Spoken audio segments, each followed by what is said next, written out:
faith. Jacob is continuing on his journey to find a wife. God has promised to be with him and also promised to bring him back to the land promised to his descendants.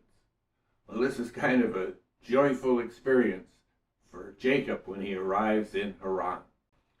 Genesis 29, 1-8. Then Jacob went on his journey and came to the land of the sons of the east.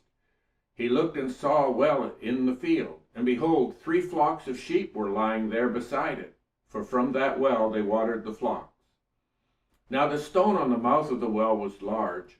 When all the flocks were gathered there, they would then roll a stone from the mouth of the well and water the sheep, and put the stone back in its place on the mouth of the well. Jacob said to them, "My brothers, where are you from?" And they said, "We're from Haran."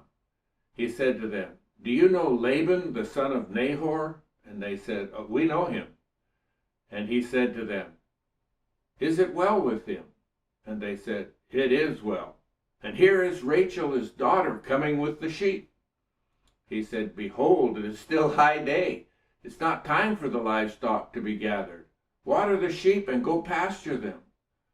But they said, "We cannot until all the flocks are gathered, and then they roll the stone from the mouth of the well.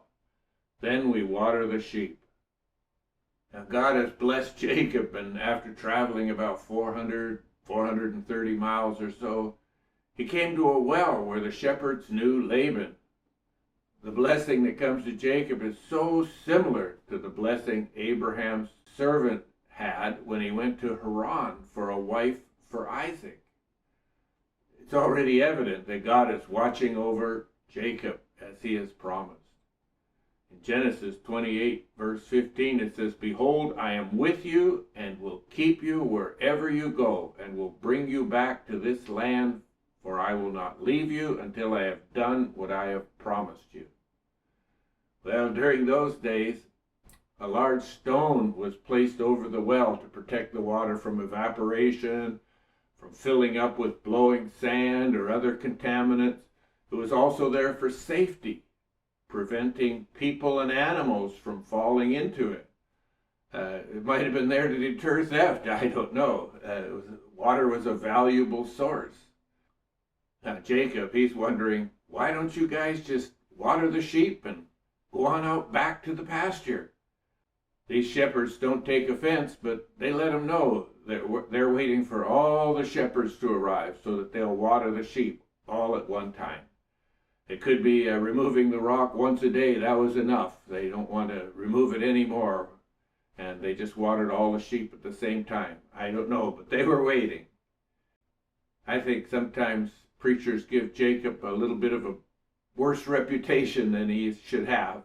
They'll be telling us how he was a softy, just laid around, and he was a mama's boy, sitting in the tent watching his mother do whatever she was doing. And I don't agree with that. I believe Jacob spent a lot of time caring for livestock. I think Esau was out hunting, and somebody had to care for the livestock, and that would be Jacob.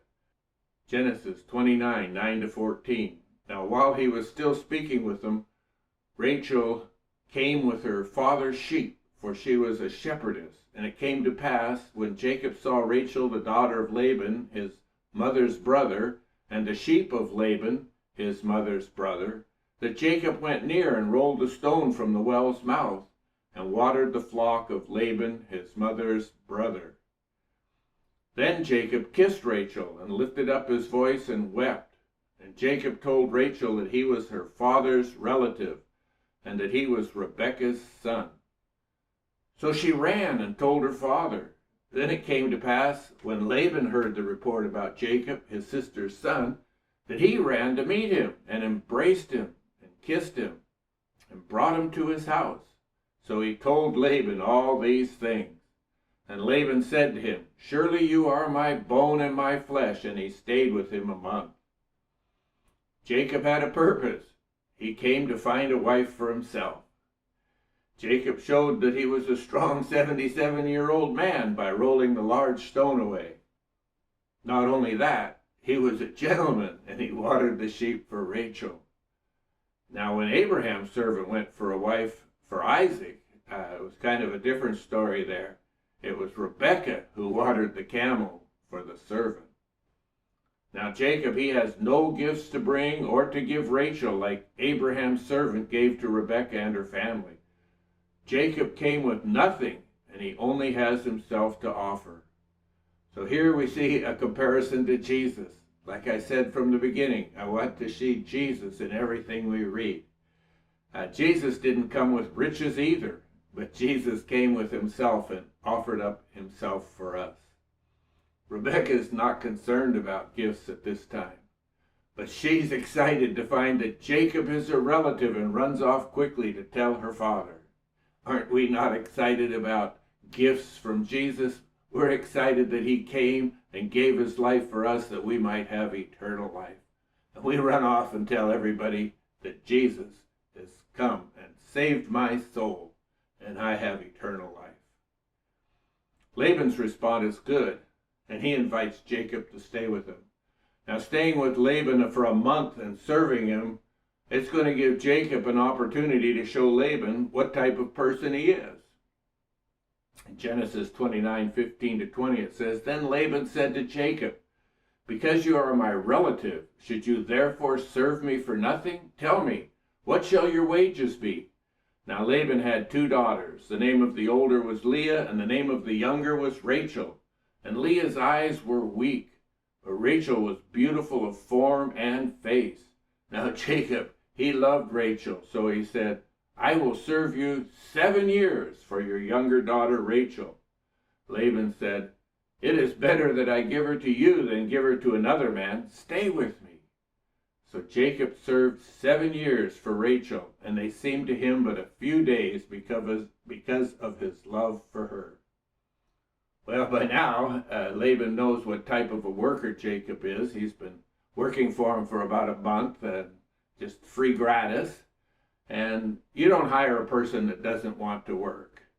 And sometimes we blame Laban for making Jacob work 7 years for Rachel, but right here at the beginning, it was Jacob who offered to work those years to marry Rachel.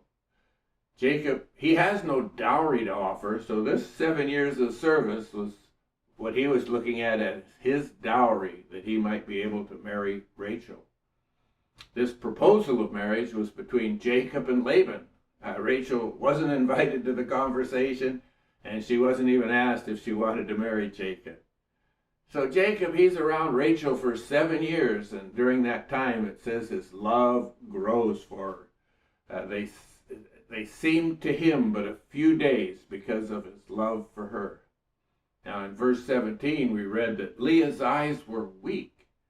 Other translations tell us that there was no sparkle in Leah's eyes, or that they were ordinary, dullish looking eyes. I just think that Jacob was describing her as a rather plain looking individual, where the eyes kind of lacked that little luster of life, or the expression was maybe plain. Maybe life was a little boring for her, and maybe she had very little interest in life. I really don't know. But what we do know is Rachel was a beautiful woman with a nice figure and a beautiful face. There was sparkle in her eyes and a love of life springing from her. It was Rachel who was taking care of the sheep, if you remember. It wasn't Leah. And she seemed to be a happy, lively woman as she ran to Laban to tell her, Jacob has arrived here in Haran. So Laban has no complaint about how Jacob's worked for him. Again, Jacob had to be a hard-working man, and now he's about 84 years of age. So I'm just thinking that he probably felt like he was about a 30-year-old in today's age limits, shall we say. So the 7 years are up, and Jacob wants Laban to give Rachel to him as his wife.